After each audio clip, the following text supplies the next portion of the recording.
can't come through here. This area is restricted. I need to get through. It's urgent. The moving truck idled at the gate, while two men in polo shirts and tactical belts stood in front of the bumper. Buck Morrison kept his hands on the steering wheel, watching them through the windshield. Neither man looked older than 30. The one on the left had his hand near a canister on his belt that was probably pepper spray, but wanted to be a gun. Buck counted to 10, then opened the door. The October air carried the smell of pine and cold water. Clearwater Ridge sprawled across the hillside above the lake, all river rock facades and cedar shakes trying to look rustic, while the price tags screamed otherwise. Buck had paid cash for his place, a foreclosure at the end of Ridgeline Drive. The bank had been eager to move it. Now he understood why. The man on the right stepped forward. His shirt said security in letters meant to intimidate. "Sir, you need to turn around." Buck glanced at the gate arm still lowered. "I own a house here, 16 Ridgeline. We are aware of the recent purchase." The security guard pulled out a tablet. "However, your vehicle displays commercial plates. Section 12, paragraph 4 of the CC and RS specifically prohibits commercial vehicles in the community. They're VA disability plates. Commercial classification says so right in the covenant." Buck had spent 22 years in the Army Corps of Engineers, most of it doing surveys in places where people shot at you for moving boundary markers. He recognized tactical stupidity when he saw it. These two had been told to stop him, given a reason that sounded legal, and hadn't bothered to think past their instructions. "You planning to call the police?" Buck asked. The guards exchanged a glance. The one with the tablet nodded. "If you don't turn around, yes, sir." "Go ahead." That surprised them. The one without the tablet touched his radio. "We have a situation at the main gate." A woman's voice crackled back. "Description." Male, 50s, driving a commercial vehicle with a U-Haul attachment, refusing to leave. "Call the sheriff, document everything." Buck leaned against his truck. The vinyl seats had been hot from the drive up the mountain, and his lower back still carried the ache from 3 compressed vertebrae courtesy of a vehicle rollover outside Kandahar. He stretched carefully, feeling the pins in his left ankle pop. The guard made the call. Buck heard him explain the situation in a tone that suggested he'd rehearsed it. Trespassing, commercial vehicle, refusing to comply. The address came out wrong twice before he got it right. While they waited, Buck counted the seconds between a hawk's circles overhead. Old habit. Time moved differently when you had nothing to do but watch. The hawk drifted on thermals, patient, looking for movement in the grass below. The deputy arrived in 18 minutes. Buck knew her. Sandra Ortiz, 3 years on the job, competent and careful. She'd run his plates before she even got out of the cruiser. "Mr. Morrison," she approached with her thumbs in her belt, relaxed but ready. "These gentlemen say there's a problem. They won't let me into my house." She looked at the guards. "What's the issue?" The one with the tablet stepped forward. "HOA covenant prohibits commercial vehicles. His plates are classified commercial." Ortiz studied Buck's truck. "Those are VA disability plates. The covenant doesn't make exceptions." "You have the covenant with you." The guard pulled up a PDF on his tablet. Sandra read it, her expression unchanged. Buck had learned to read people in places where a wrong guess got you killed, and he could see her working through the legal angles. The covenant was probably poorly written, like most of them, ambiguous enough to be weaponized. "Mr. Morrison, do you have your deed and property documentation?" Buck pulled a folder from behind his seat. Everything was tabbed and organized. Deed, title, insurance, tax records, survey. He handed it to her. Sandra flipped through it, then paused on the survey. Her eyebrows rose slightly. She looked at Buck, then back at the paper. "When did you have this done?" "Last month, before I closed." "You hired Jefferson Land Surveying." "Best in the state."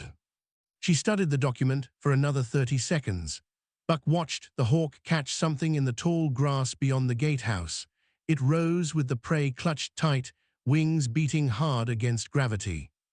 Gentlemen, Sandra said, I need you to step back. The guards didn't move. The one with the tablet shook his head. Deputy, the covenant is clear. The survey is clearer. She turned the paper around, pointing at a boundary line. See this marker? The gatehouse you're standing next to is built 4 feet onto Mr. Morrison's property, has been since construction. The entire entry road from the county line to this gate crosses land that, according to this survey, belongs to him. The guards stared at the paper. Buck let the silence stretch. He'd learned that too, when to talk and when to let other people fill the void with their own assumptions. The tablet guard found his voice. That's impossible. The HOA owns the entrance. According to the county records and this legal survey, they don't. Sandra handed the folder back to Buck. Mr. Morrison has a right to access his property. You're currently standing on his property. If you continue to block him, you're trespassing. The radio on the guard's belt crackled. Status. He didn't answer right away. His finger hovered over the talk button while his brain tried to process the reversal. Finally, he keyed up. The deputy says we need to let him through. Negative. Hold position until Mrs. Whitmore arrives. Sandra's expression didn't change, but Buck caught the subtle shift in her posture. She just learned this wasn't a couple of overzealous guards making a bad call. Someone higher up had given orders. Let me be clear, Sandra said. Raise that gate, or I'm citing both of you for unlawful restraint and criminal trespass. The guards looked at each other. The tablet slowly went back into its holder. The one near the gatehouse walked to the control panel and pressed the button. The gate arm rose with a hydraulic hiss. Buck climbed back into his truck. Through the mirror, he watched Sandra return to her cruiser. She sat there with her window down, engine running, making it clear she'd wait until he was through. The road curved up through dense pine, past houses set back on lots large enough for privacy. Buck's place was at the end, where the pavement gave out and the forest pressed close. The house looked worse than the photos, but he'd expected that. Peeling paint, sagging porch, windows that hadn't been cleaned in years. He backed the U-Haul up to the garage and killed the engine. The silence felt heavy after 8 hours of road noise. His phone buzzed. Unknown number. Mr. Morrison, this is Patricia Whitmore. I'm the president of the Clearwater Ridge HOA. I believe there's been a misunderstanding at our gate. Buck sat in the truck cab, looking at his house. No misunderstanding. I'd like to discuss this situation before it escalates. Perhaps you could come to the clubhouse this evening, 7 o'clock. I'll be there. She hung up without saying goodbye. Buck stepped out of the truck and walked to the edge of his property. From here, he could see down the slope to where the clubhouse sat beside the tennis courts. The building was newer than most of the houses, all glass and exposed beams. According to his survey, it was built entirely on his land. So were both tennis courts and half the parking lot. The previous owner had known. The survey company had found the original plot map in the county records, filed in 1995, with a note about a boundary discrepancy. Someone had known for 30 years. Buck pulled his phone out and took a photo of the clubhouse, zooming in on the foundation. Then he went inside to unpack. The clubhouse smelled like expensive coffee and furniture polish. Buck arrived at 6:55, early enough to watch people filter in, but late enough that he wouldn't seem eager. He'd changed into clean jeans and a button-down shirt, the kind of effort that said he respected the meeting without trying to impress anyone. Patricia Whitmore stood near the fireplace talking to a man in a suit. She was late 50s, yogaline, with silver hair cut in a sharp bob that probably cost more than Buck's truck payment. When she saw him, her smile deployed like a defense mechanism. Mr. Morrison, thank you for coming. She crossed the room with her hand extended. Her grip was firm, practiced. I'm Patricia. This is our legal counsel, David Brennan. Brennan didn't offer his hand. He nodded from his position near the fireplace, a leather portfolio tucked under his arm. Mid-40s, wire-rimmed glasses, the kind of lawyer who billed by the 10th of an hour. Please sit. Patricia gestured to a conference table where 3 other people waited. This is Roger Lansing, our treasurer, Diane Cruz, secretary, and Harold Voss, our architectural review chairman. Buck took the chair at the end of the table. It put his back to the window, but gave him a clear view of everyone's faces. Roger was younger than the others, maybe early 40s, wearing a Patagonia vest over a golf shirt. Diane looked uncomfortable, her fingers worrying the edge of a manila folder. Harold was 70 if he was a day, with the kind of deep tan that spoke of too many hours in the sun and not enough concern about melanoma. Patricia remained standing. "I'll be direct, Mr. Morrison. This afternoon's incident was unfortunate. Our security team acted on standing instructions regarding commercial vehicles. They didn't realize your plates were disability-related." The deputy explained the mistake. Buck kept his voice neutral. "Yes, about that." Patricia glanced at Brennan. "Your survey. What about it?" Brennan opened his portfolio and withdrew a document. "We've reviewed the survey you presented to Deputy Ortiz. Jefferson Land Surveying is reputable, certainly, but surveys can be subject to interpretation, particularly when they contradict 30 years of established boundaries." Buck said nothing. He'd learned in Afghanistan that silence made people uncomfortable enough to keep talking, and uncomfortable people revealed things they hadn't planned to. Roger leaned forward. "The thing is, even if there was some kind of surveying error back in the 90s, adverse possession laws would apply. The HOA has maintained and improved these common areas for 3 decades. We've paid taxes on them, insured them, held them out as community property. That creates a legal claim regardless of where the original property lines were drawn.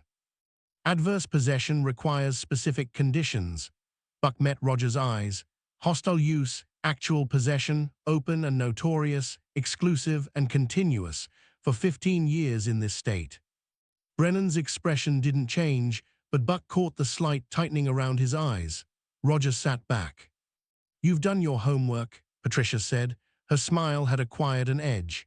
"But surely you understand that pursuing this would be costly for everyone involved. Legal fees, surveying disputes, title insurance claims. It could take years." "I have time." Diane shifted in her seat. "Mr. Morrison, I don't think you understand what you're asking. This community has been here since 1992. People have built lives here. The clubhouse hosts weddings, anniversary parties. The tennis courts are where our kids learn to play. You're talking about throwing all of that into chaos over some lines on a map." Buck looked at her. She was the only one who seemed genuinely distressed rather than tactically concerned. "I'm not asking for anything. I bought a house. I tried to move in. Your security blocked me and threatened to have me arrested." "An overreaction we're prepared to address," Patricia said quickly. "In fact, we'd like to propose a solution. The HOA will formally apologize for this afternoon's incident. We'll issue a memo clarifying that VA disability plates are permitted, and we'll waive your HOA fees for the first year as compensation for your trouble." Harold spoke for the first time. "That's a $1,200 value." Buck let the offer hang in the air. Outside, landscape lights had come on, illuminating the tennis courts. He could see the property line in his mind, the way it cut through the parking lot and underneath the south wall of this building. Everything they were sitting in existed because someone in 1995 had decided to build first and worry about boundaries later. "Who owned my property before me?" Buck asked. The question shifted something in the room. Patricia and Brennan exchanged a glance. Roger found something fascinating on his phone's screen. "The previous owner was Martin Kowalski," Patricia said carefully. "He passed away last year. The property went through foreclosure. I'm sure the bank can provide you with more detailed history." "How long did Kowalski own it?" "I believe he purchased in 1994, but I'd have to check the records." "So he owned it when the clubhouse was built." Silence. "When the tennis courts were added." More silence. Buck stood. "I appreciate the offer, but I'm not interested in waived fees. I'm interested in understanding why a man owned property for 25 years, watched you build on it, and never said a word." Patricia's smile had vanished entirely. "Mr. Morrison, I strongly encourage you to accept our proposal. This community values harmony. Neighbors who create problems tend to find living here very uncomfortable." "Is that a threat?" "It's a fact." She crossed her arms. "HOA boards have broad authority to enforce covenants, architectural reviews, landscaping requirements, parking restrictions, noise complaints. We can make your life here very difficult if you insist on being adversarial." Buck walked to the window. The tennis courts were empty now, their surfaces perfect and green under the lights. He could see his house in the distance, dark against the tree line, the only house up there, isolated. "I'll think about your offer," he said, turning back. "In the meantime, I'd like copies of all architectural approvals for the clubhouse and tennis courts. Also, the original plat map filed when the HOA was established, and the meeting minutes from 1995 to 1997. Brennan closed his portfolio. "Those are HOA records. We're not obligated to provide them to non-members. I'm a property owner in the development. State law requires you to provide them within 10 business days of a written request." Buck pulled a folded letter from his pocket and placed it on the table. "This is that request." He'd printed it before leaving his house, dated and signed. 22 years of military paperwork had taught him to document everything.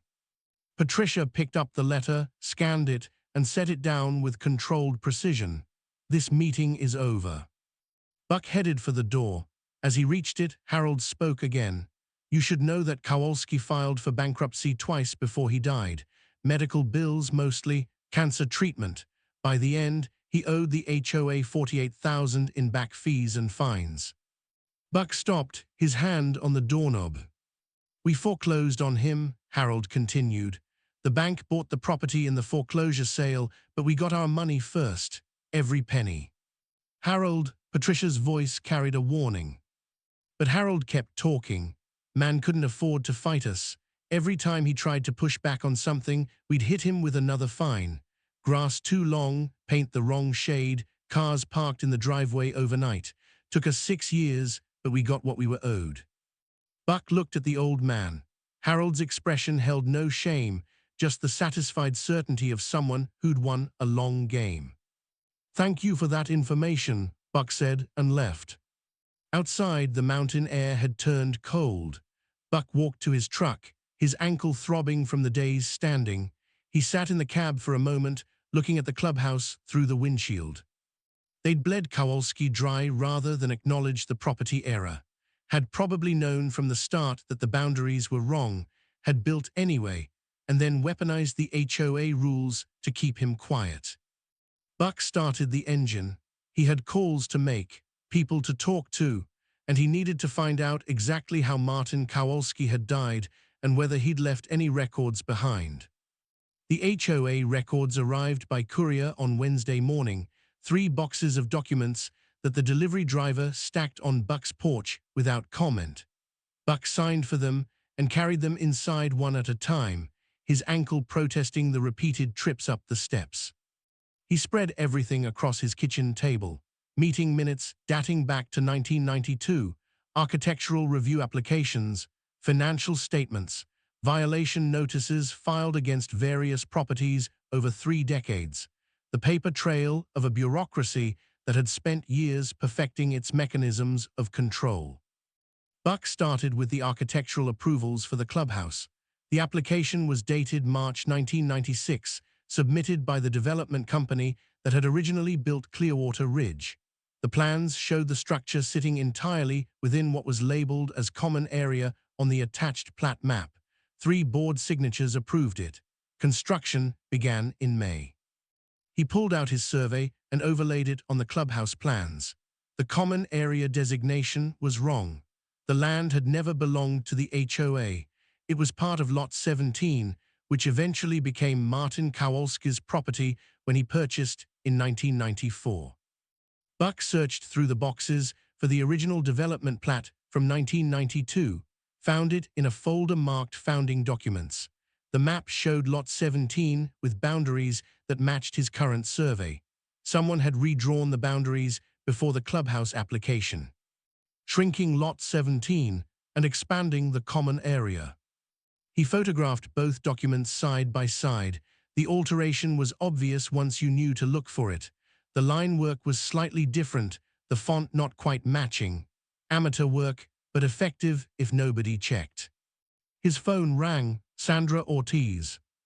"Mr. Morrison, got a minute?" "Always. I've been thinking about Friday night, the light in your kitchen. You said you turned everything off before you left." "I did." "So either someone came in and turned it on, or it was on a timer you didn't know about. I checked with the previous owner's estate. Bank says the house was vacant for 8 months before you bought it. Utilities were on minimal service. No smart home systems, no timers." "Meaning someone was inside." "Meaning someone wanted you to know they could get inside. That's psychological warfare, Morrison. They're trying to make you feel unsafe in your own home." Buck looked around his kitchen, new locks on the doors, cameras covering the approaches, but someone had already been here, had walked through these rooms, had turned on this light. "Any progress on the texts?" he asked. "Burner phone like we thought. Purchased with cash at a convenience store in Denver 3 weeks ago. No security footage available anymore. Dead end." After Sandra hung up, Buck returned to the documents. He found the meeting minutes from April 1996, right after the clubhouse plans were approved. The minutes noted that property owner Martin Kowalski had raised questions about the common area boundaries. The board's response was recorded in passive bureaucratic language. Board reviewed the plat map and confirmed the accuracy of the common area designation. No further action required. But Buck had both plat maps now. He knew they'd lied. He kept digging. In a box labeled Financial Records, he found the HOA's tax returns.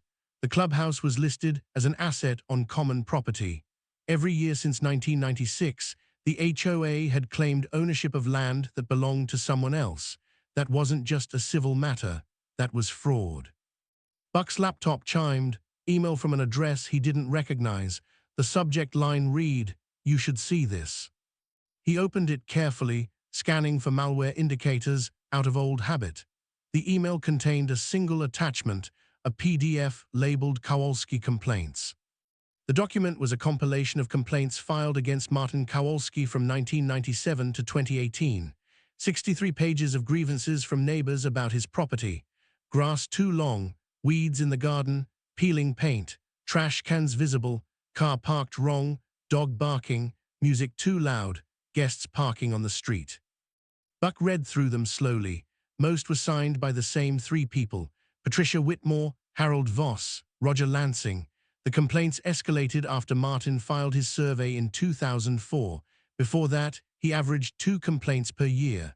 After, it jumped to 15 or 20 annually. But the complaints themselves were suspicious. Several referenced violations on dates when Martin's credit card records, included in his bankruptcy filing, showed he was out of state. One complaint about loud music was dated during a week Martin was hospitalized for chemotherapy. Another about an aggressive dog was filed 6 months after Martin's dog had died. Someone had fabricated evidence to justify the enforcement actions. Buck forwarded the document to Rebecca with a note, "Evidence of fraud. Someone inside the HOA is leaking to us." Her response came back immediately, "Don't trust anonymous sources, could be a setup, but if authentic, this is huge. Can you verify any of the complaint dates against objective records?"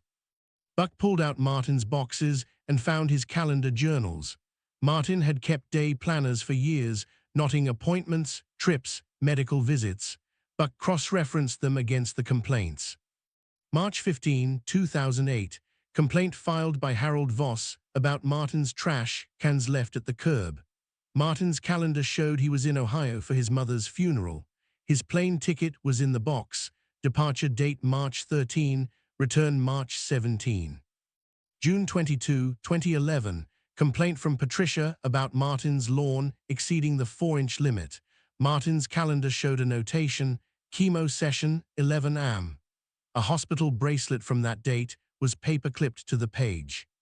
September 8, 2015, complaint about Martin's dog barking at 2 am.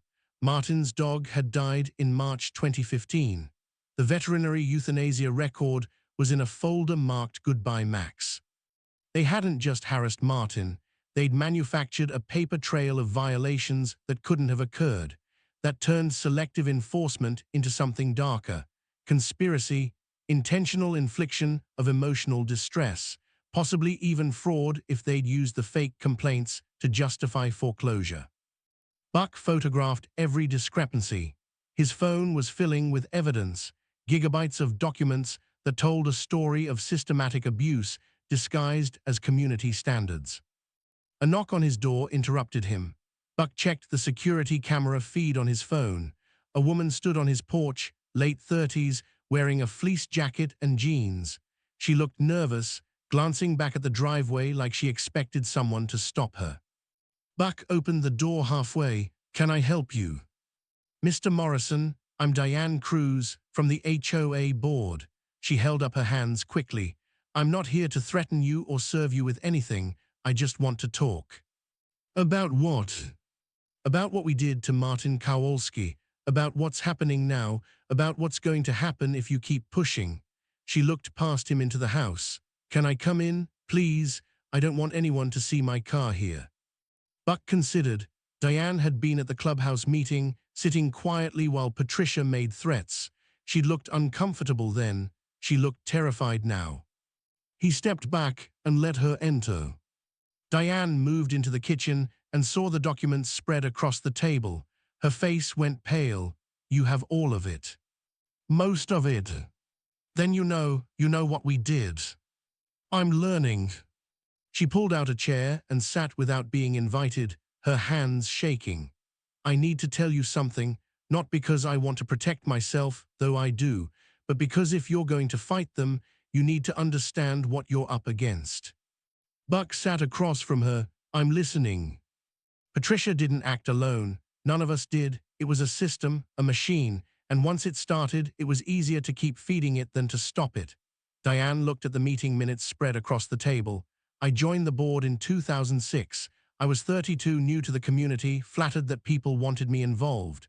Patricia was president. She seemed competent, strong. I trusted her." "What happened?" "Martin filed his survey in 2004. By the time I joined, the battle was already going. Patricia told us Martin was trying to extort the HOA, that he wanted hundreds of thousands in compensation for a technical boundary issue. She said if we gave in, every property owner would start making demands. She made it sound like we were defending the community." Diane's voice cracked. "So we voted for the enforcement actions. We approved the violation notices. We signed off on the fines. Patricia would bring us complaints from neighbors, show us photos of Martin's property, and we'd rubber stamp whatever she recommended. It felt like we were just doing our jobs." "When did you realize it was wrong?" "Gradually, then all at once." She wiped her eyes. "Martin came to a meeting in 2012. He was already sick, you could see it. He asked us to stop. He didn't even mention the boundary issue. He just asked us to stop finding violations every week. He showed us his medical bills, his bank statements. He begged us." "What did Patricia do?" "She thanked him for his comments and said the board would take his concerns under advisement. Then after he left, she told us he was trying to manipulate us with sympathy, that we couldn't let emotions override our fiduciary duty. She made a motion to increase enforcement to show we wouldn't be intimidated. It passed 4-1. I was the one." Buck pulled out Martin's journal and opened to an entry from October 2012. "Went to the board meeting tonight. Asked them to have mercy. Diane Cruz looked like she wanted to cry, but she still voted with them in the end." Diane read it and put her face in her hands. "He was right. I wanted to vote no. I wanted to stand up and tell Patricia she was wrong, but I was afraid she'd turn the machine on me, afraid I'd be the next target, so I stayed quiet. I kept voting yes. I helped kill him." "Why are you here now?" She looked up, her eyes red. "Because you sent that email to my anonymous account, the one asking about the complaints. I've been waiting 3 years for someone to ask the right questions. I kept copies of everything, every fake complaint, every manufactured violation, every board discussion where Patricia told us to target Martin specifically. You're the lake. I'm the coward who waited too long to do the right thing. Diane reached into her jacket and pulled out a thumb drive. This has everything. Audio recordings from board meetings where Patricia discussed strategy, emails between board members coordinating violation notices, text messages about Martin that would make you sick. I've been documenting it since 2015, thinking maybe someday someone would care enough to use it. Buck took the thumb drive. Why not just go to the authorities yourself? Because I'm complicit. Anything I report implicates me too. I voted for those actions.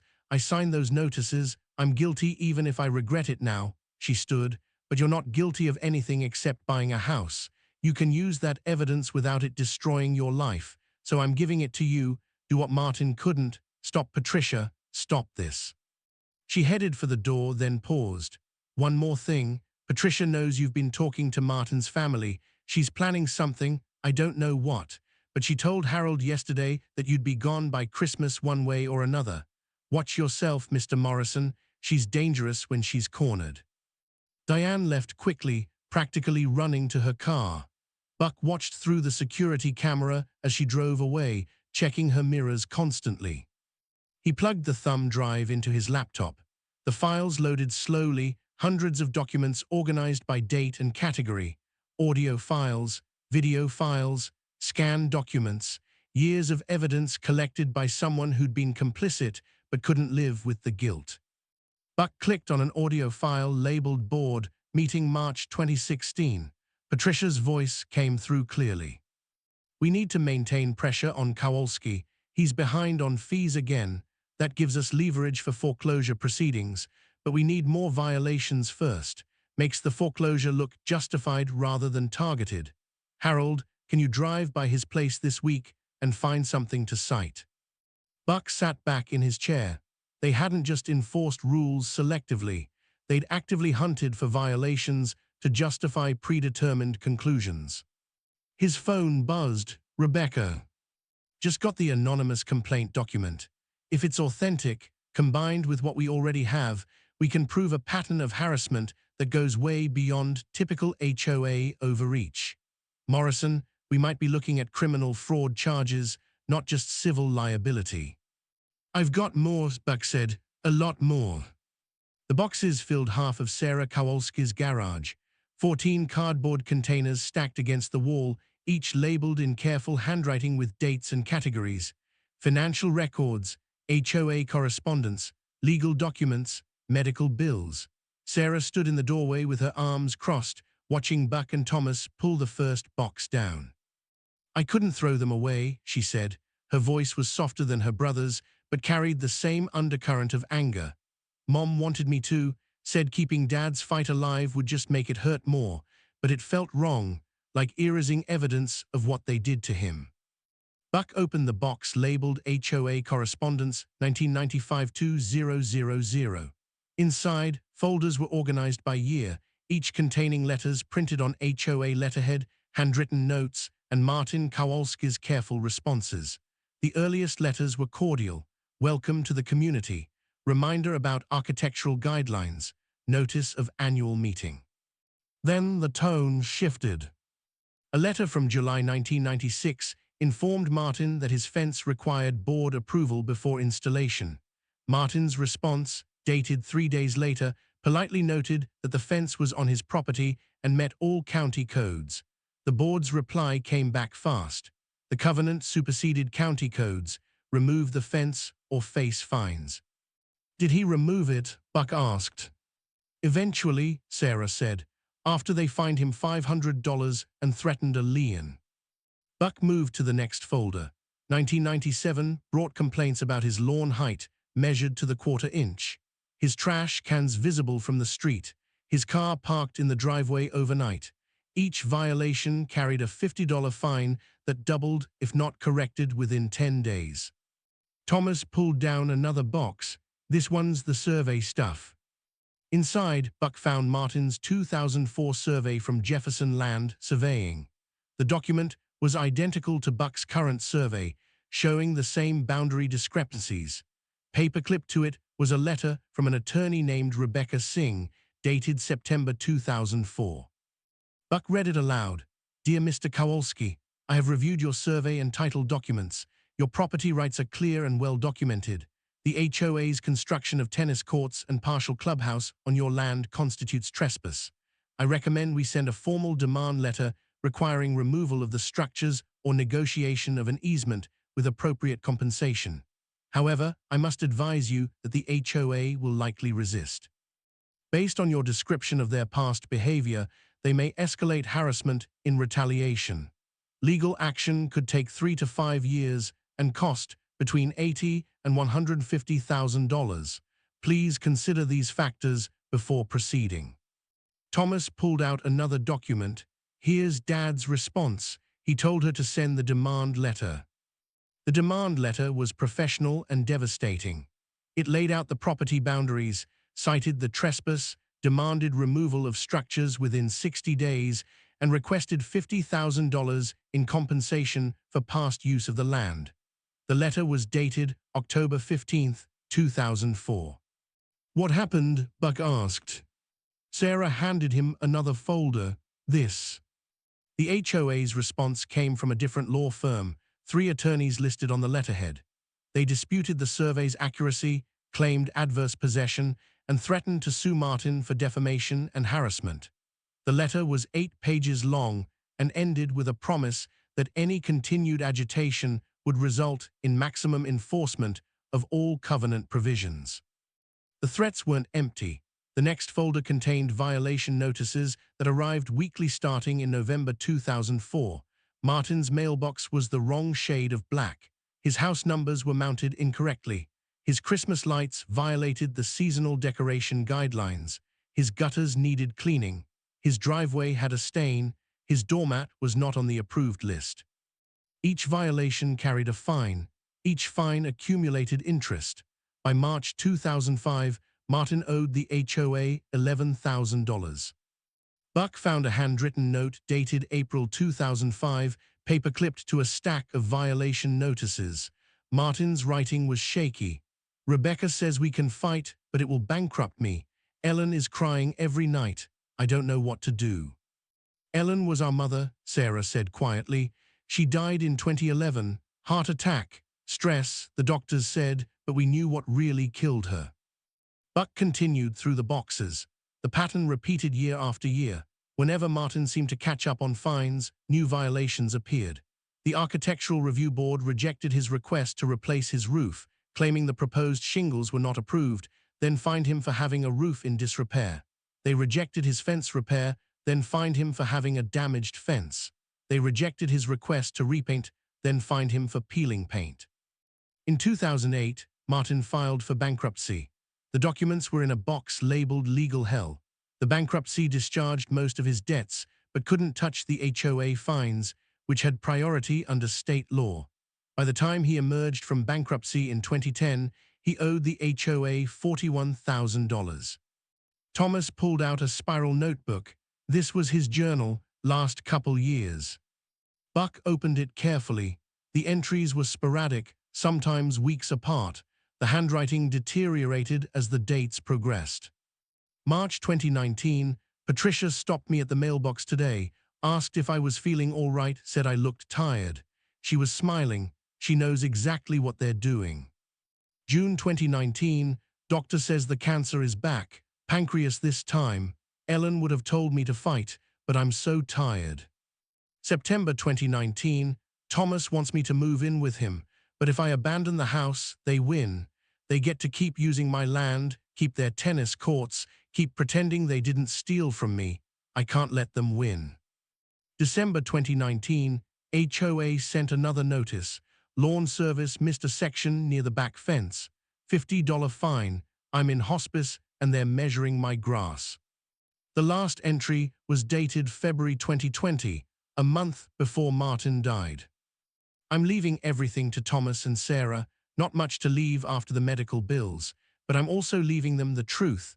Somewhere in these boxes is enough evidence to prove what the HOA did. Maybe they'll use it, maybe they won't, but at least someone will know I didn't just give up. I fought as long as I could. I just ran out of time. Buck closed the notebook. His hands were steady, but something hot and sharp had settled in his chest. He'd seen people die in combat, watched the light leave their eyes while he tried to stop bleeding that wouldn't stop. But this was different. This was slow murder dressed up as community standards. Sarah wiped her eyes. There's more. Financial records showing how they foreclosed, meeting minutes where they discussed strategy, even some emails from Patricia that Dad printed out. I need to see everything, Buck said. They worked for 3 hours, sorting documents, taking photos with Buck's phone, organizing evidence into categories. By 9 o'clock, Buck had documented 37 separate instances where the HOA appeared to have knowingly violated state law, 15 cases of what could be considered targeted harassment, and 6 examples of the board discussing Martin's property specifically in ways that suggested they knew about the boundary issues. One email from Patricia to the HOA's then attorney was particularly damning. Dated March 2005, it read, "Kowalski is still pushing the survey issue. We need to make his life difficult enough that he drops it. Can you provide a list of covenant provisions we can enforce selectively? Nothing that looks like discrimination, just enough pressure to remind him that fighting us is expensive." Buck photographed it carefully, making sure the metadata was visible. Thomas loaded the most relevant boxes into Buck's truck. "What are you going to do with all this?" "I'm going to talk to a lawyer, a good one." Dad talked to lawyers. They all said the same thing, technically right, practically expensive. "I'm not your father." Buck closed the tailgate, "and I've got something he didn't." "What's that?" "A clearance to nothing left to lose. No family depending on me. No health issues draining my accounts. And 22 years of experience dealing with people who think rules don't apply to them." Sarah handed him a thumb drive. "I scanned everything last year, all 14 boxes. Thought maybe someday someone would care. Guess that's you." Buck took it. "Your father deserved better." "Yeah, he did." She looked at the boxes in Buck's truck. "You're really going to burn them down?" "I'm going to follow the law. If that burns them down, that's their problem." Thomas walked Buck to the driver's door. "That text you got earlier, that's just the start. They'll escalate. Maybe damage to your property, maybe complaints to your employer, except you're retired so they can't use that. They'll find something though, they always do." "Let them." "Morrison," Thomas grabbed his arm. "My dad was a pacifist, believed in systems and fairness and doing things right. They crushed him. You're different, I can see that. But different doesn't mean invulnerable. Watch your back." Buck nodded and climbed into his truck. The boxes shifted in the bed as he pulled away. In his rearview mirror, Thomas and Sarah stood in the driveway, watching him leave with their father's evidence of systematic cruelty. His phone buzzed, another text from the unknown number. "Last warning, drop this or face consequences." Buck deleted it and kept driving. Buck found Rebecca Singh through the State Bar Association website. She'd been practicing property law for 23 years and had an office in Cedar Falls, 40 minutes from Clearwater Ridge. Her paralegal said she could fit him in Friday afternoon if he didn't mind a late appointment. He arrived at 4:30 with the thumb drive and his own survey documentation.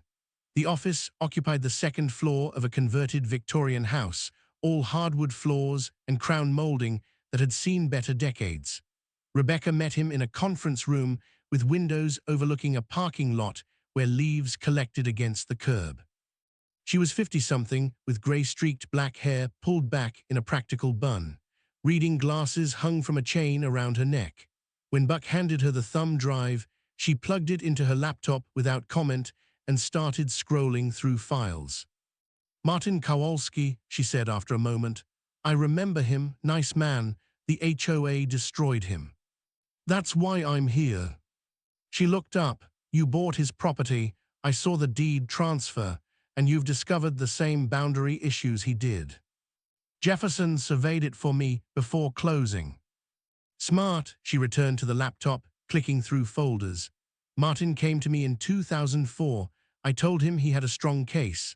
I also told him it would cost more than he could afford and the HOA would make his life hell during the process. He tried anyway. lasted about 6 months before the financial pressure became too much. I've seen the violation notices. Then you know what you're walking into. Rebecca pulled off her glasses. Mr. Morrison, I'm going to be direct. Property disputes with HOAs are some of the ugliest litigation in civil law. They have funding from every homeowner's monthly fees. They have institutional knowledge. They have relationships with local officials. And most importantly, they have patience. They can drag a case out for years, racking up your legal bills, while their costs are distributed across hundreds of homeowners who don't even know what they're paying for. Buck said nothing. You're a veteran, disability plates. That gives you some protection under federal and state law, but it's not armor. They'll find other angles. She leaned back in her chair. What are you hoping to accomplish? Financial settlement? Forced removal of the structures? Just an acknowledgement that you're right. I want them held accountable. For what specifically? For what they did to Martin Kowalski, for building on land they don't own, for 30 years of fraud, for targeted harassment, for all of it. Rebecca studied him.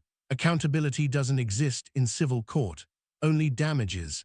Can you quantify what Martin suffered in dollar amounts? Can you prove the HOA's actions directly caused measurable harm? Can you establish a clear legal remedy that a judge can order? That's why I'm here. She turned back to the laptop and spent 20 minutes reading through Martin's documented history. Buck watched her expression shift from professional interest to something harder. When she reached Patricia's email about making Martin's life difficult, she zoomed in on the text and read it twice. This is gold, she said quietly. This is evidence of conspiracy to harass. If we can connect this directive to the specific violation notices that followed, we've got a pattern that goes beyond typical HOA enforcement. Can we use it? Against the HOA as an entity, possibly. Against Patricia Whitmore personally, definitely. But here's the problem. She pulled up a calendar on her laptop. This email is from 2005. Martin died in 2020. You weren't harmed by any of this directly. You have standing to address the property boundary issues because they affect you now. But Martin's harassment, that's between his estate and the HOA, and his estate went through foreclosure. The claims likely died with the bankruptcy. Buck felt something cold settle in his stomach. So they get away with it. Legally, probably, unless we can establish that the pattern of harassment continues with you, which means you'd need to document everything from this point forward, every interaction, every violation notice, every threat. I've already gotten threatening texts. Let me see them. Buck pulled out his phone and showed her the messages. Rebecca photographed each one with her phone.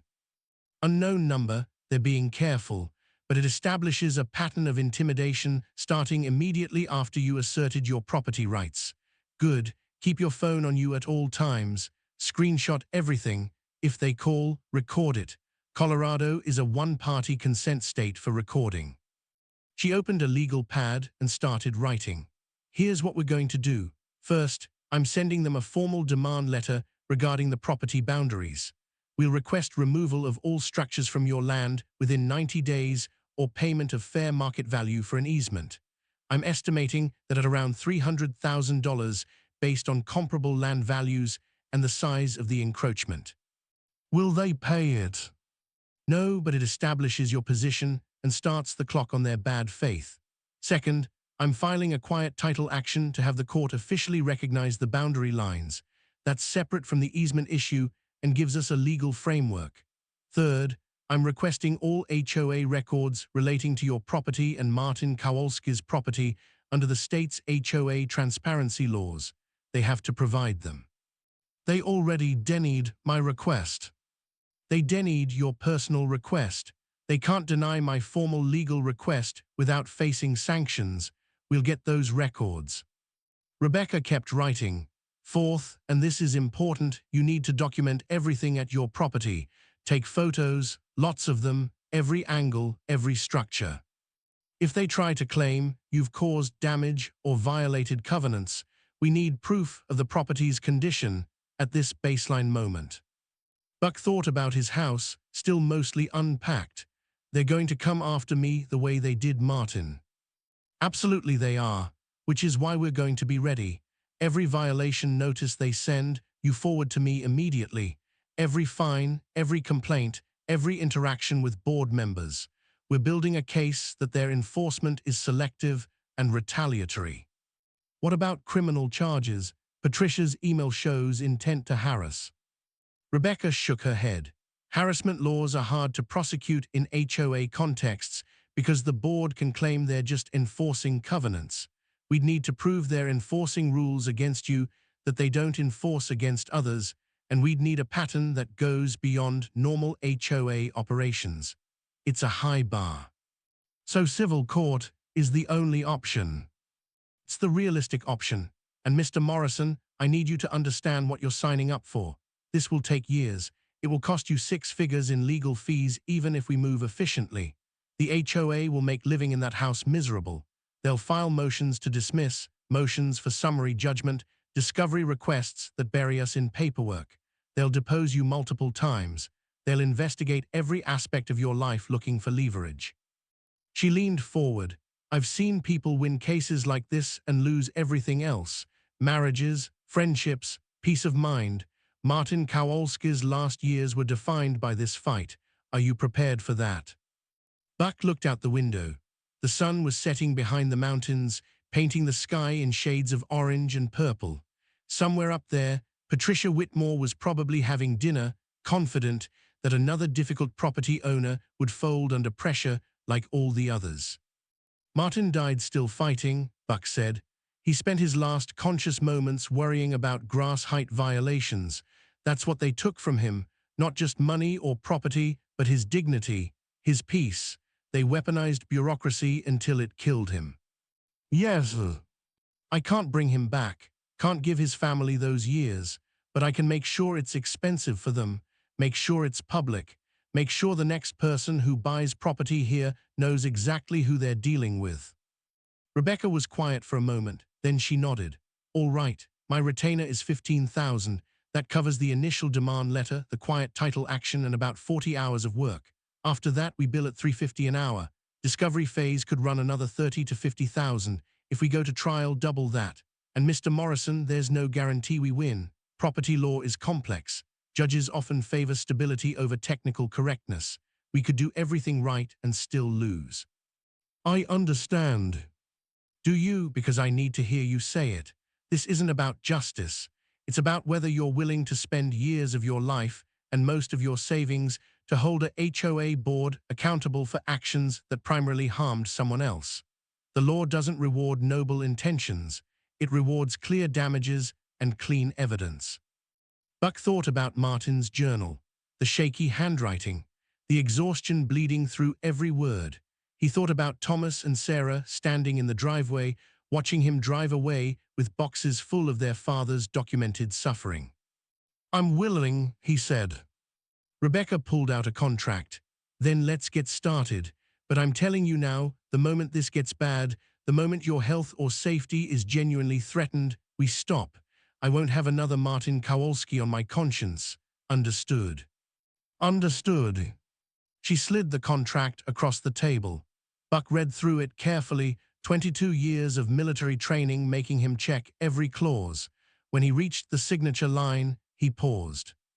His phone buzzed, another text from the unknown number. You've been warned. What happens next is your fault. Buck signed the contract and pushed it back across the table. Rebecca witnessed it and tucked it into a folder. Now the real fight starts, she said. And Morrison, keep your doors locked. Install cameras if you haven't already. These people have spent 30 years perfecting their system. They're not going to let you dismantle it without a fight. Buck stood to leave. Through the window, he could see his truck in the parking lot below, Martin Kowalski's evidence still in boxes in the bed. The sun had dropped below the mountains now, leaving the sky bruised purple. His phone buzzed again. This time it was a photo. His house, taken from across the street. The lights were on inside, though Buck knew he'd turned them all off before leaving. Someone had been inside, or someone wanted him to think they had. He showed the photo to Rebecca. Her expression didn't change, but her jaw tightened. Call the sheriff, she said. Report a possible break-in. Get it documented. This is evidence of escalation. Buck was already dialing. Deputy Ortiz arrived 20 minutes after Buck called. He met her at the end of his driveway, his truck idling behind her cruiser. She'd pulled up with her lights off, just the glow of her dashboard computer illuminating her face through the windshield.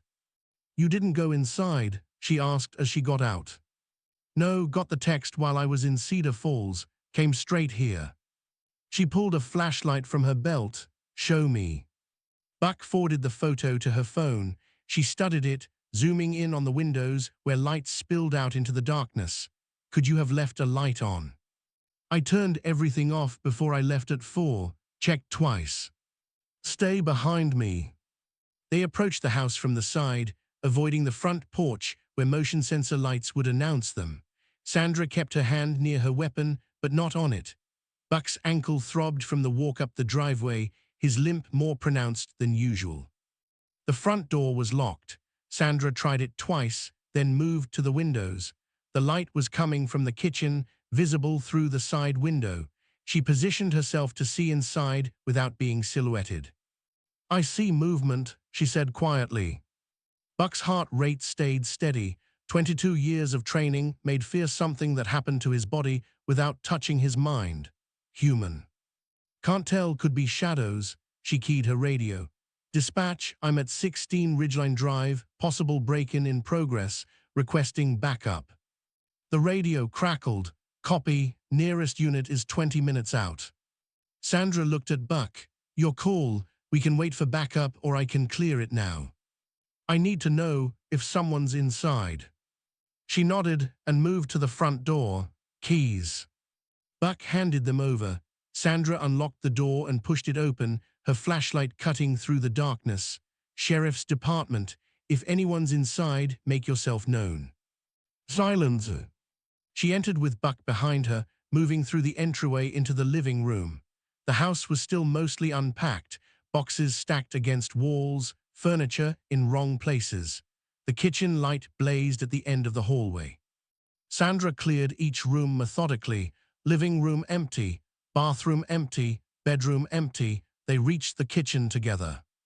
The light was on, nothing else was disturbed. No broken windows, no forced entry, no signs of search or vandalism. Just the kitchen light burning bright in an otherwise dark house. Sandra checked the back door, locked from inside. She examined the window latches, all secure. "Timer," she suggested. "Don't have any set up yet." They went through the house again, slower this time. Buck checked his belongings, nothing missing. His laptop was where he'd left it on the kitchen counter. His wallet and keys had been with him. The boxes from Sarah's garage were still locked in his truck. Sandra holstered her flashlight. "I don't see evidence of forced entry, but that doesn't mean someone didn't have a key. Previous owner might have given one to someone. HOA might have a master for emergencies." "The HOA has keys to individual homes." "Some developments do. For emergency access, you'd need to check your covenant." Buck thought about Patricia's smile, Harold's casual cruelty, Roger's calculated aggression. "I'm changing the locks tomorrow." "Good idea." Sandra pulled out her notebook. "Tell me about the texts." Buck showed her all 3 messages. She photographed each one, including the metadata. "Unknown number. They're using a burner or a spoofing app. Hard to trace. But combined with this possible intrusion, it establishes a pattern. You filed the property dispute today. My attorney sent the demand letter. Won't be delivered until Monday, but word travels." "Word travels fast up here." Sandra closed her notebook. "Mr. Morrison, I need to be straight with you. I grew up in this valley. I've watched Clearwater Ridge operate for 20 years. They're careful. They stay just inside the law. Or close enough that prosecuting them isn't worth the county's time. We've had complaints before. Harassment, intimidation, selective enforcement. Nothing we could make stick." "You're saying I'm on my own?" "I'm saying document everything. Get cameras, record interactions. Because if something happens, if they cross a line into criminal behavior, we'll need evidence that's ironclad. Otherwise, it's your word against theirs, and they've got money for lawyers who specialize in making accusations disappear. Sandra walked to the front door, then paused. That survey you showed me at the gate, I ran the property records. You're not wrong about the boundaries, but being right doesn't keep you safe. Martin Kowalski was right, and it killed him. People keep telling me that. Because it's true, this isn't combat, Morrison. You can't just overwhelm the enemy with superior force. This is bureaucratic warfare, and they've been fighting it longer than you've been out of the army. Then I'll learn their tactics. Sandra studied him for a long moment. Your DD-214 says you were Corps of Engineers, surveying and route clearance. Afghanistan and Iraq, multiple deployments. You know how to find things people don't want found. That was a long time ago. Skills don't disappear. She opened the door. Backup's here. Another sheriff's vehicle pulled up. Younger Deputy Buck didn't recognize. Sandra briefed him quickly, then returned to Buck. We'll include this in our report. No evidence of break-in, but suspicious circumstances given the threatening texts. Call us if anything else happens. They left together. Buck watched their taillights disappear down the mountain road, then went back inside. He checked every room again, this time looking for things out of place rather than things missing. In the bedroom, his dresser drawers were closed but not quite flush. In the living room, a box had been moved slightly, the dust pattern on the floor showing where it had been. Someone had been inside. They'd been careful, professional, but they'd left traces. Buck went to his truck and retrieved one of Martin's boxes. Inside were the HOA meeting minutes from 2005 to 2010. He spread them across his kitchen table under the light someone else had turned on. The minutes were sanitized, written in the passive voice of bureaucratic cover. Motion carried to increase enforcement of covenant violations in Section 4. Section 4 was where Martin's house stood. Board discussed need for consistent application of architectural standards. The date was 2 weeks after Martin's demand letter. Buck found a pattern. Every time Martin pushed back, every time he hired a lawyer or filed a complaint, the minutes showed increased enforcement discussion. The language was careful, never mentioning Martin by name, always framing it as community-wide concern. But the timing was obvious. He photographed each relevant page and emailed them to Rebecca with a timestamp. His phone rang, unknown number. He answered without speaking. Mr. Morrison, Patricia Whitmore's voice was ice-wrapped in velvet. I understand you had some excitement this evening. Police at your home. Very dramatic. How did you know about that? It's a small community. People notice emergency vehicles. Are you all right? We'd hate for you to feel unsafe in your new home. The threat was delivered with perfect deniability, concern masking satisfaction. I'm fine, Buck said. Good, because I wanted to give you an opportunity. Tomorrow morning, 10 o'clock, my house, just you and me. No lawyers, no board members, a conversation between neighbors. About what? About whether you really want to go through with this, about what it will cost you, about alternative arrangements that might satisfy everyone. She paused. Martin Kowalski thought he could win. He learned otherwise. You don't have to repeat his mistakes. Buck looked at Martin's boxes scattered across his table. Journal entries describing years of slow torture. Violation notices that had piled up like snow. The final entry written a month before cancer took what the HOA had already broken. What's your address? Buck asked. Patricia gave him the number. Come alone. And Morrison, think carefully about what you want your life here to look like, because after tomorrow, the offer expires. We proceed one way or another. She hung up. Buck sat at his table, surrounded by a dead man's evidence. His ankle throbbed. The kitchen light hummed overhead, casting shadows that hadn't been there when he left. Someone had been in his house. Someone was watching. He opened his laptop and searched for security camera systems, found one with night vision and remote monitoring, ordered it for next-day delivery. Then he searched for locksmiths, found one who could come Sunday morning. Then he pulled up the county assessor's website and looked up Patricia Whitmore's property. 4,000 square feet on 2 acres with lake frontage. Assessed value 2.3 million. He zoomed in on the property map. Her dock extended 40 feet past her property line into what the county showed as common waterway, but Buck's survey documents showed something different. The waterway designation ended at the North Shore, where Martin Kowalski's property began. Patricia's dock was built on land that had been part of Martin's title, transferred to Buck in the foreclosure sale. She was sitting on another encroachment, and she didn't know he knew. Buck smiled. It wasn't a pleasant expression. He pulled up the survey on his laptop and cross-referenced it with the county maps. Patricia's dock, Roger's boathouse, Harold's fence line, Diane's landscaping that extended past her recorded boundary. Every board member had built something on land that wasn't theirs. That was why they'd fought Martin so hard, not just to protect the clubhouse, but to avoid precedent that would expose their own violations. Buck's phone buzzed, another text from the unknown number. "Tomorrow morning, 10 sharp, don't be late." He didn't respond.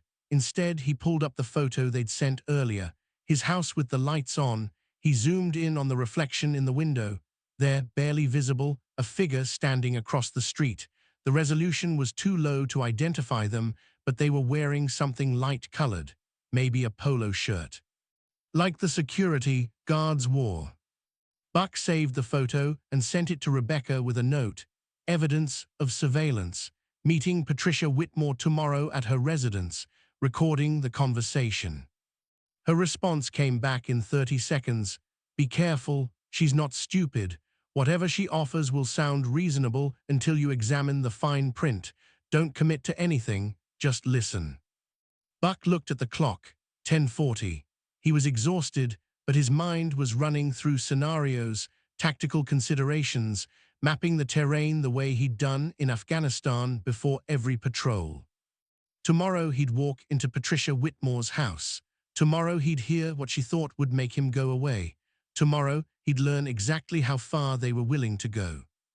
He locked the doors, checked the windows again, and lay down on his bed fully clothed. Sleep would come or it wouldn't.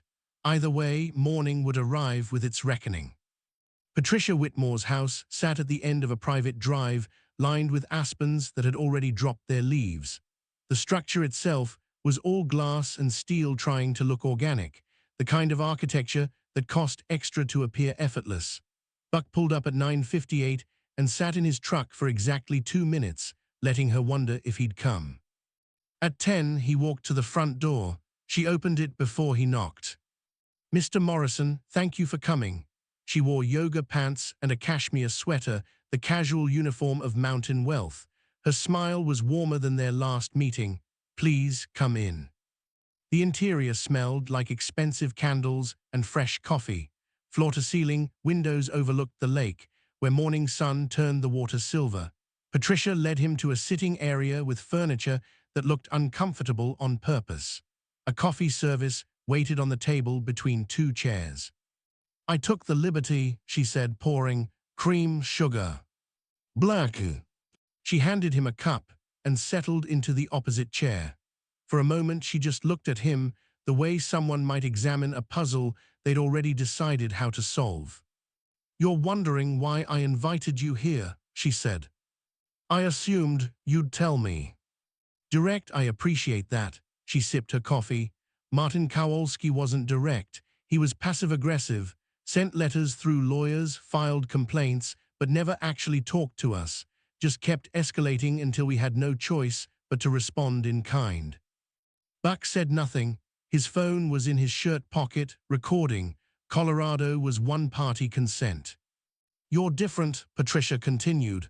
"Military background, engineer. You understand systems and hierarchies. So I thought we might skip the performative hostility and discuss this situation like adults." "What situation?" "Your survey, the property boundaries, the rather dramatic claim that our clubhouse sits on your land." She set her cup down. "Let's be honest, you're technically correct. There was a surveying error in 1995. The company that did the original plat work went out of business years ago.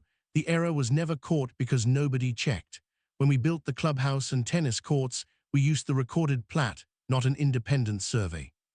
So you admit the encroachment. I'm acknowledging the discrepancy. But Mr. Morrison, 30 years of established use creates certain legal realities. Adverse possession, prescriptive easement, equitable estoppel. Your attorney will tell you the same thing mine is telling me, which is that this case could go either way depending on which judge hears it and how they interpret decades of contradictory precedent. She leaned forward slightly. You could spend 3 years and $200,000 fighting us in court. You might win, you might lose. But either way, you'll spend those 3 years living in a community where everyone knows you as the person trying to take away their clubhouse. Your neighbors will avoid you. Your car might get keyed. Your trash cans might end up in the street. Your dog, if you get one, might eat something it shouldn't from your yard. Are you threatening me? I'm describing reality. HOA communities are social ecosystems. Someone who threatens the ecosystem gets rejected by it. That's not a threat, it's biology. Buck took a drink of coffee. It was excellent, probably cost $30 a pound. What are you offering? Practical resolution. We pay you $50,000 for a permanent easement covering the clubhouse footprint and tennis courts. You get cash. We get certainty. Everyone moves on. Your attorney valued the encroachment at $300,000. Patricia's smile tightened. My attorney valued worst-case settlement after 3 years of litigation. I'm offering you money now. Plus, we waive all your HOA fees for 5 years. That's another $6,000. And we guarantee no architectural review enforcement on your property during that period. You can fix your house however you want. In exchange for an easement that lets you keep structures you built illegally. In exchange for peace, which is worth more than money, Mr. Morrison, trust me on that. Buck set his cup down. Tell me about Martin Kowalski. Patricia's expression didn't change, but something shifted behind her eyes. What about him? Did you offer him the same deal? Martin was offered several resolutions over the years. He declined them all. Because you were simultaneously burying him in violation notices. We enforced our covenants with everyone. Martin chose to interpret that as persecution. I've seen the notices. I've seen the board meeting minutes.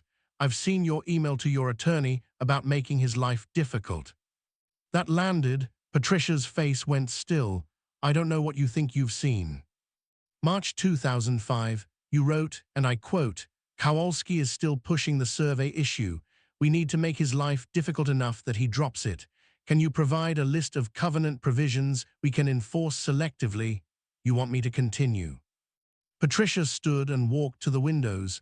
When she turned back, the warmth had evaporated. That email, if it exists, was taken out of context, and its privileged attorney-client communication. It was sent from your personal email to the attorney's business email. No privilege. Where did you get it? Martin kept excellent records. His children kept them after he died. Patricia crossed her arms. Then you know Martin was impossible to work with. He violated covenants constantly. We had complaints from neighbors about his property. We had a duty to enforce standards. You had a duty not to build on land you didn't own. That was 30 years ago. I wasn't even on the board then. But you were on the board when Martin came to you with his survey. You were president when he tried to negotiate, and you made the decision to destroy him rather than acknowledge the mistake. Patricia returned to her chair but didn't sit. She stood behind it, hands gripping the back. You want to know the truth? Fine. Yes, we knew about the boundary issue. Yes, we decided to fight rather than relocate structures that cost this community $600,000 to build. Yes, we made Martin's life difficult because he threatened to bankrupt the HOA with his demands. Would I do it differently now? Maybe. But I'm not going to apologize for protecting this community's interests. You bankrupted him instead. He bankrupted himself with legal fees and stubbornness. We just enforced the rules. Buck stood. Thank you for the coffee. That's it. You're walking away from $50,000. I'm walking away from 30 pieces of silver. Patricia's laugh was sharp. How noble. You're going to ride in on your white horse and avenge poor Martin Kowalski. Do you know what that makes you? A fool. Martin died angry and broke and alone in a hospice room. That's your future if you push this. The difference is I'm already alone. No wife to watch me suffer. No kids to disappoint. No reputation in this community to protect. You can't take anything from me I haven't already lost. Everyone has something to lose. Then I guess you'll have to figure out what mine is. Buck headed for the door. Morrison, Patricia's voice stopped him. You should know that we've already filed a countersuit, frivolous litigation, abuse of process. We are seeking sanctions and attorney fees. Your lawyer will get the paperwork Monday. Good. Discovery will be fun. You think you'll get discovery? Our attorney is filing for dismissal on grounds that your claims are time-barred. The encroachment happened in 1995. Statute of limitations is 10 years for property disputes. You're 20 years too late. Buck turned. Continuing trespass resets the clock every day, but nice try. Patricia moved around the chair. You're making a mistake, not just legally, personally. This mountain is a small place. People talk. Word gets around. Your military service, your disability status, your finances, everything becomes public in litigation. Are you ready for that? For strangers picking through your life looking for weakness? I've been interrogated by people who used electricity and pliers. Your lawyers don't scare me. Then what about this? She pulled out her phone and showed him a photo. His truck, parked at Sarah Kowalski's house last night. You've been gathering evidence, talking to Martin's family, building your case. That shows premeditation, intent to harm the HOA's interests. We can argue you bought the property specifically to create this dispute, that you're not an innocent homeowner but a malicious actor. Buck looked at the photo, then at Patricia. Who took that picture? Does it matter? It means you're having me followed, which means you're worried. It means we're protecting our interests. It means you know you're going to lose. Buck pulled out his own phone and showed her a photo he'd taken that morning. Patricia's dock extending past her property line onto his land. You want to talk about encroachment? Your dock is built on property that transferred to me from Martin's estate. So is Roger's boathouse. So is Harold's fence. Want to know what else I found? Patricia's face went pale. Every board member has a violation, every single one. You built an enforcement system to keep Martin quiet, but you exempted yourselves from it. That's selective enforcement. That's bad faith. That's evidence of conspiracy. You can't prove that. I can prove Roger never submitted his boathouse for architectural review. I can prove Harold's fence violates setback requirements. I can prove Diane's landscaping crosses property lines. I've got county records, surveys, aerial photography. Want to guess what happens when I submit violation notices for all of them? Patricia sat down heavily. What do you want? I want what Martin wanted. Recognition that you built on land you don't own. Fair compensation. And I want the board dissolved. New elections, new leadership. People who won't weaponize covenants against residents who challenge them. That's insane. That's accountability. The members will never vote for it. They will when they learn what you did to Martin Kowalski, when they see the emails and the meeting minutes and the systematic harassment, when they realize their fees went to lawyers defending your personal vendetta. They'll vote you out so fast you'll wonder if you ever had power at all. Patricia's hands were shaking. If you do this, if you expose all of this, property values will collapse, people will sue. The HOA could go bankrupt. You'll destroy the entire community. Then I guess you should have thought of that before you killed Martin Kowalski. We didn't kill him, cancer killed him. Buck leaned down so they were eye level. You killed the part of him that wanted to live. You took his home and turned it into a battlefield. You took his retirement and turned it into debt. You took his final years and filled them with stress and fear and helplessness. Cancer might have stopped his heart, but you stopped everything else first. He straightened and walked to the door. This time Patricia didn't stop him. Outside, the morning had turned sharp and cold. Buck's hands were steady as he started his truck. His phone was still recording in his pocket. 47 minutes of Patricia Whitmore admitting to knowledge of the boundary issues, describing enforcement tactics, threatening retaliation. His phone buzzed before he reached the main road. Rebecca. How did it go? She offered 50,000. And I got her admitting to everything, sending you the recording now. Morrison, you beautiful bastard, this is exactly what we needed. She just handed us conspiracy on a silver platter. Buck smiled and kept driving down the mountain. The locksmith arrived at 8 Sunday morning, a weathered man named Frank who'd been changing locks in the valley for 30 years. He worked efficiently, replacing the front and back door hardware with deadbolts that came with 5 keys each. Buck watched from the porch, coffee cooling in his hand, while Frank drilled and fitted and tested. Heard you're having trouble with the HOA, Frank said without looking up. Word travels. Always does up here. I changed Martin Kowalski's locks 4 times. Every time he did it, they'd find some covenant violation about unapproved door hardware. Eventually, he gave up.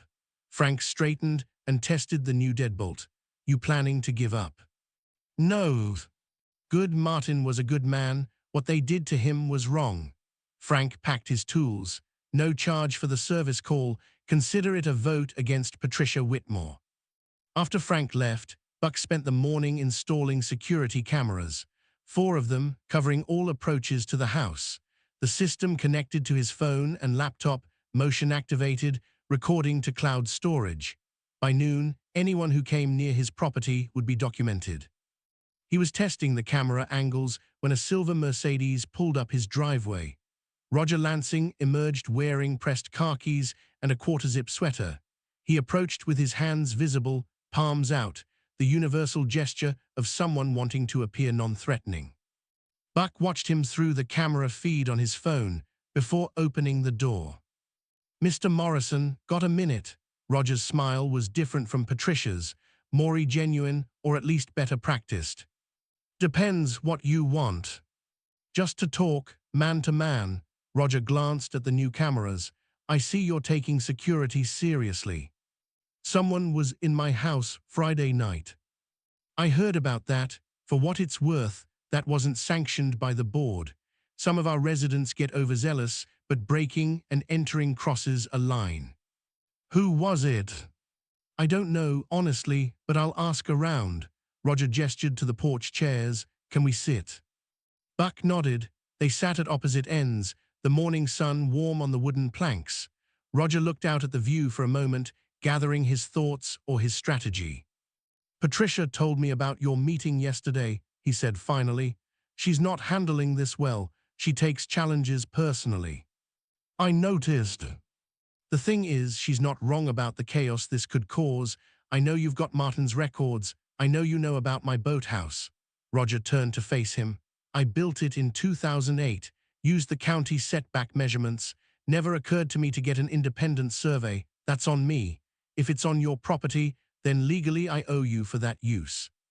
Buck studied him. Roger's body language was open, his tone reasonable. It was the approach of someone who'd learned that aggression failed. How much? Buck asked. I had it appraised 3 years ago for insurance. 68,000. I'll pay you market rate rental for the 16 years it's been there. Call it 5,000 a year, 80,000 total. I'll write you a check today. What about the clubhouse? That's a board issue. I'm talking about my personal violation. I don't want to be a hypocrite. If I built on your land, I should pay for it. Simple as that. Buck leaned back in his chair. The wood creaked under his weight. Why are you really here? Roger was quiet for a moment. Then he sighed. Because I've got 2 kids in college and a business that's barely breaking even. Because if you expose all the board's violations and the HOA dissolves or faces mass litigation, my property value drops 40% overnight.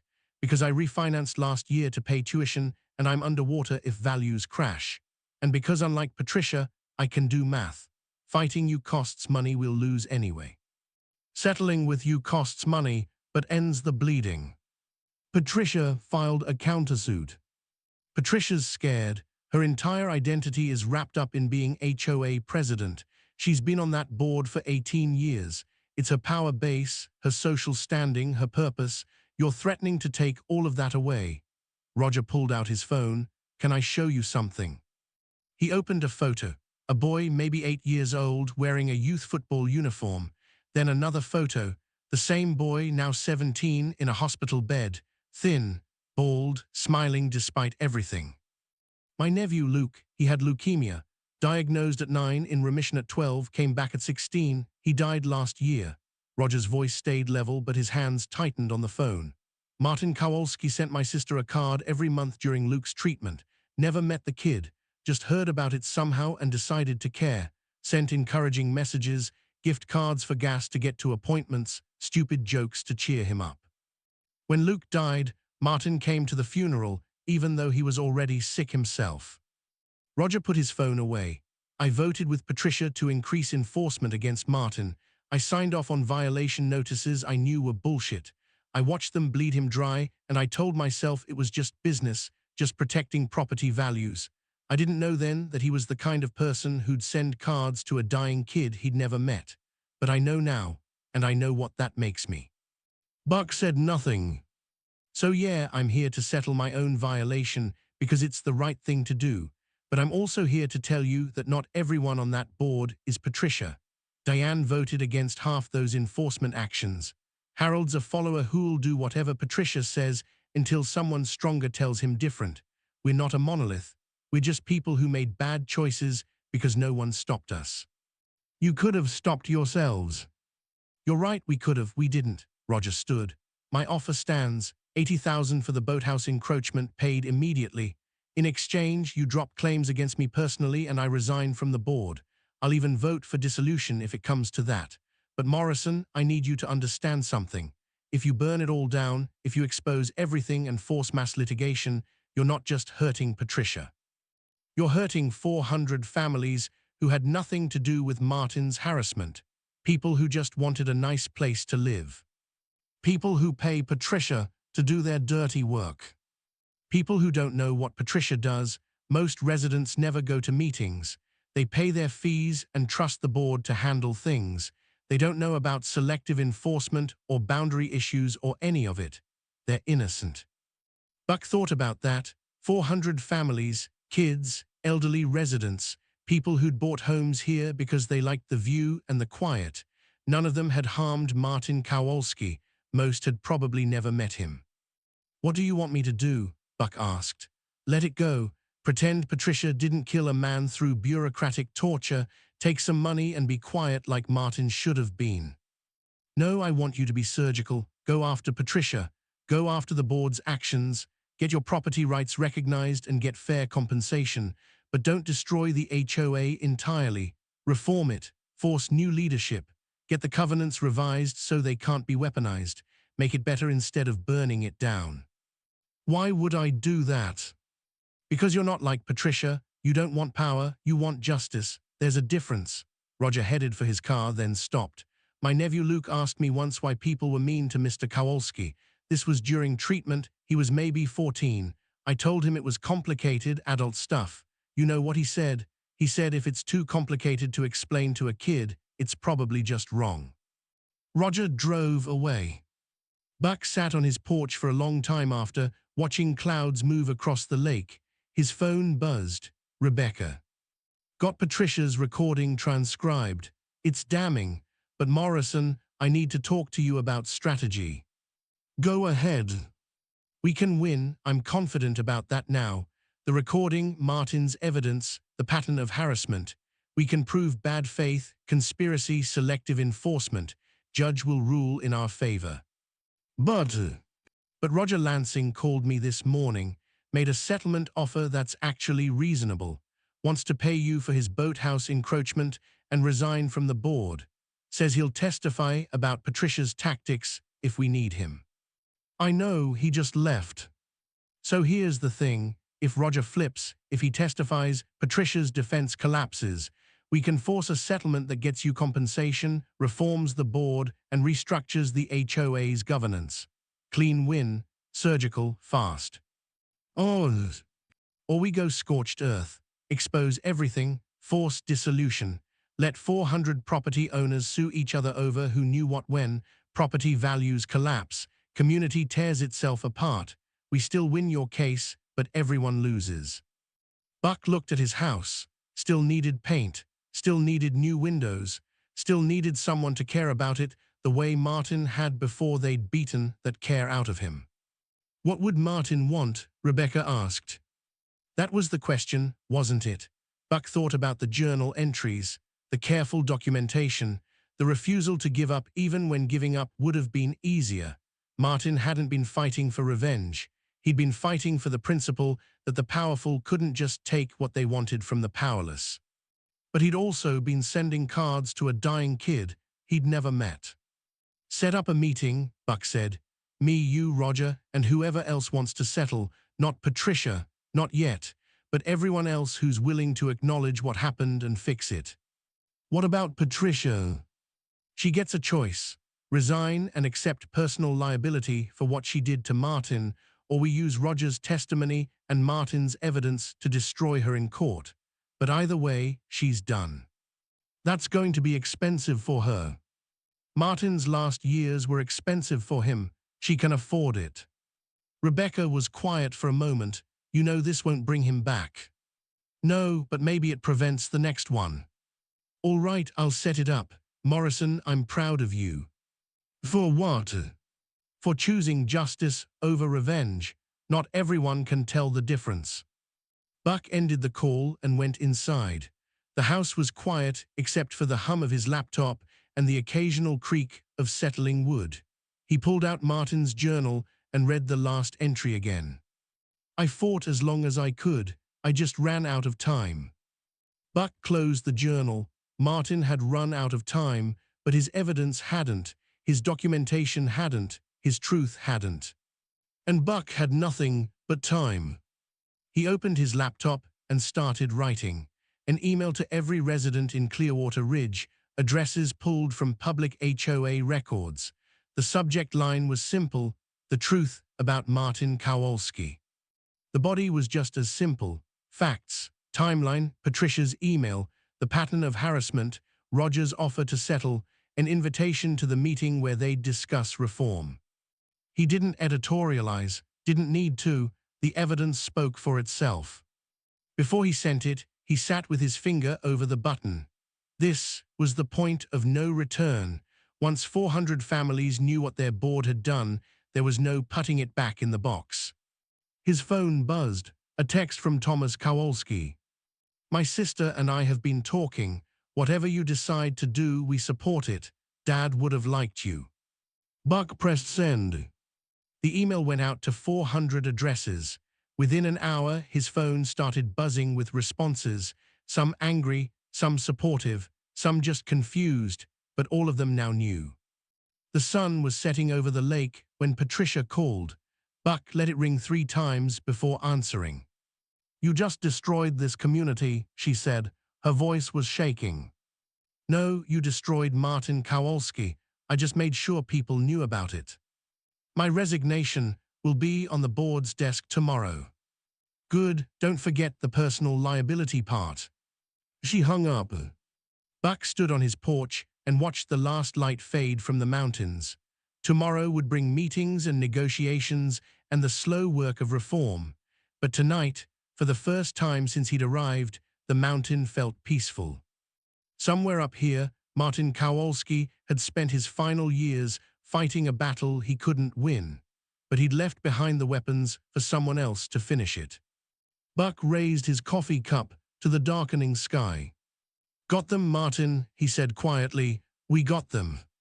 The wind carried his words across the lake and up into the trees where nobody but the mountain could hear. But that was enough. That was justice.